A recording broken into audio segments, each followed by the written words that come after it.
My younger sister is getting married to her 36-year-old high school teacher in a few days, and everyone seems okay with it. She graduated a year ago, and they told us they were dating, almost immediately after the graduation. I was shocked and angry, but everyone around me was happy and supportive of them. The teacher divorced his wife 2 years ago and started paying attention to my sister.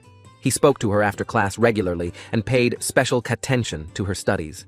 I thought this was weird and talked to my sister about this, but she told me he was helping her because she was the best student of her class, which she was. A few months ago, only a few months into dating, they announced that they were engaged. I tried talking to my parents about their age difference and stuff, but they didn't want to hear it. I talked to my sister, and she told me she is happy and that she loves him.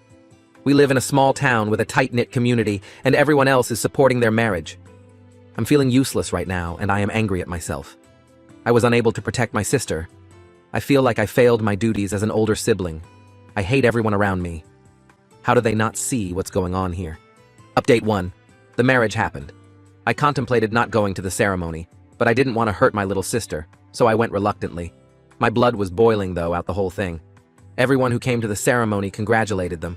I couldn't even look the teacher in the face because I was so angry at him. I hated the whole thing. I'm leaving this town tomorrow. I had some interviews lined up and got selected in one. It's in a city, and I'm moving tomorrow. I can't stand these people. My parents think that getting married to a good guy with a stable job is the best thing that could have happened to my sister, and my relatives agreed. He groomed her. Why doesn't anyone else see that? I wanted to scream at everyone. When I told my sis I was leaving, she cried. I reassured her and told her that I wasn't angry at her. I made it clear to her that she could contact me any time under any circumstances and that I'd be there for her. I bought her a phone and told her that I'd talk to her regularly. I tried to not antagonize anyone because I want them to reach out to me if anything happens. It was very hard to do. I came very close to fighting several people. My sister was a star student. I always thought that she would go to a big college and become someone significant. But now, she's going to be a housewife. That thought is destroying me. I wasn't harsh on her because I'm hoping that she wakes up soon, and I want to be there for her when that happens. I want to support her and see her full potential, and I'm wishing it happens soon. Edit. I've told her not to have children until she's sure. She has a contraceptive implant, and I told her not to get it removed for at least a couple of years. I told her to tell me if anyone ever pressured her to have it removed. I really hope she follows my advice. Edit 2. I'm just checking the comments, and the amount of people defending the teacher is insane. People like you are the problem. She was groomed since she was 16. Why can't you people see that? I wouldn't have any problem with her choices if she wasn't coerced into them. Him being an older man isn't my issue here. Him being her teacher is. Also, I don't think that being a housewife is bad. What I don't like is that the choice of something more is being taken away from my sister. As for the phone thing, my parents did not allow my sister to own a phone. She had to use the landline if she wanted to talk to people. That's why I bought her a phone. Update 2. I wanted to share an update on my sister's situation since it's been a year, and the situation has changed significantly in a positive way.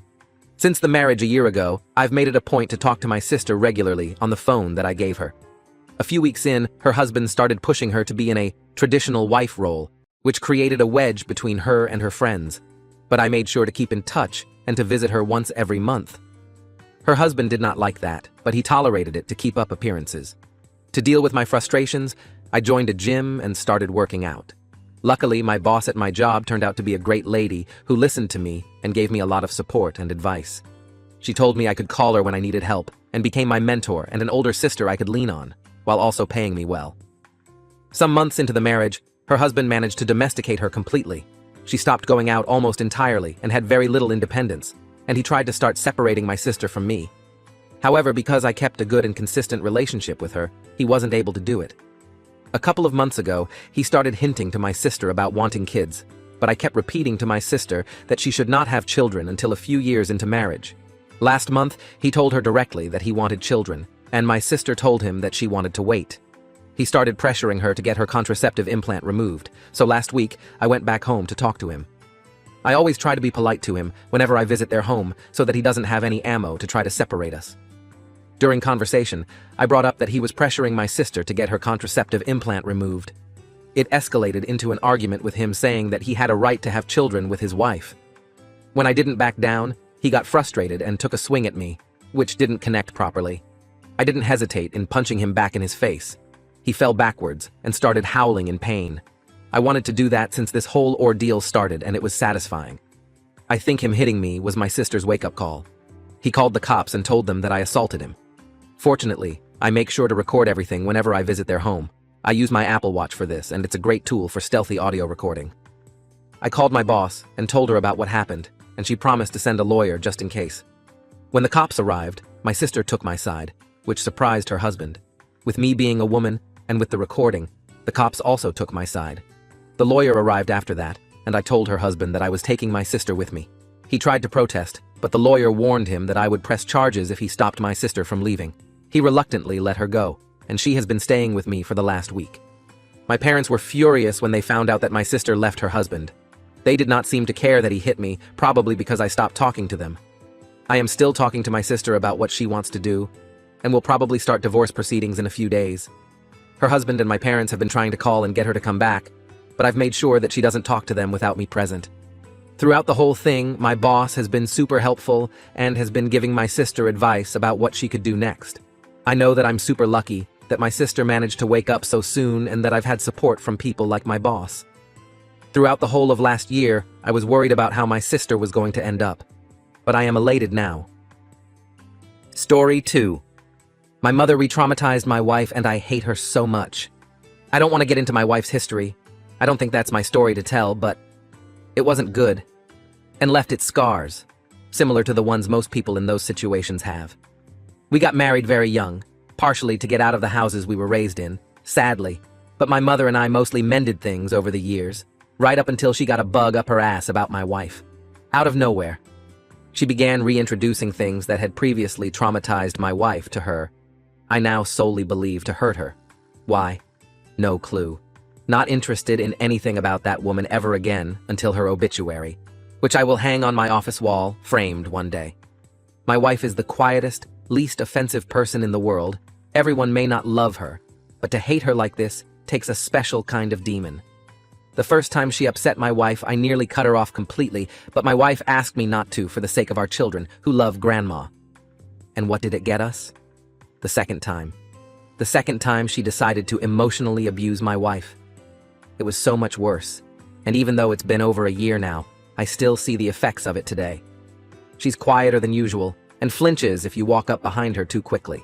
She can barely leave the house. She hates things she used to love. She cut all her hair off up to her chin and started wearing makeup again, even though she hates it.